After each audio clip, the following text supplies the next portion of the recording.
ഭദ്രകാളി ദേവിക്ക് വസൂരി വന്നപ്പോൾ ശിവന്റെ കണ്ടത്തിൽ നിന്ന് പിറന്ന് കർണത്തിലൂടെ പുറത്തു വന്നവൻ കണ്ഠാകർണൻ. നമ്മളിന്ന് വൺസ് ഇൻ ലൈഫ് ടൈം ഒരു ഐറ്റം എക്സ്പീരിയൻസ് ചെയ്യാൻ വേണ്ടിയിട്ട് ഈ കണ്ണൂർ വരെ വന്നിരിക്കുകയാണ്. So welcome back to the third episode of the code to Kavu series. താരികനെ വധിച്ച ശേഷം ഭദ്രകാളി ദേവിക്ക് പിടിപെട്ട വസൂരി മാറ്റുവാനായി ശിവന്റെ കണ്ടത്തിൽ നിന്ന് കർണത്തിലൂടെ പിറന്നവൻ. രോഗങ്ങളെ അകറ്റി ഗ്രാമങ്ങളിലെ മഹാമാരികളിൽ നിന്നും കാത്തു സൂക്ഷിക്കുന്ന ശക്തിയായും കണ്ഠാകർണൻ നിലകൊള്ളുന്നു. കൊടുങ്ങല്ലൂരിൽ ഉത്ഭവിച്ച ഈ തെയ്യങ്ങളുടെ യാഥാർത്ഥ്യ ആചാര്യങ്ങൾ ഇന്നും പിന്തുടരുന്ന കണ്ണൂരിലെ 2 കുലോംകാവുകളിൽ ഒന്നാണിത്.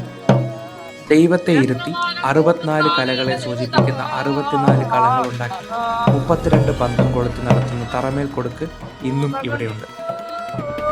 ഈ യഥാർത്ഥ ആചാരങ്ങൾ പിന്തുടരുന്നതിനാൽ ഇവിടെ ഉച്ചനേരങ്ങളിലാണ് കണ്ഠാകർണൻ തെയ്യം കെട്ടിയാടുന്നത്.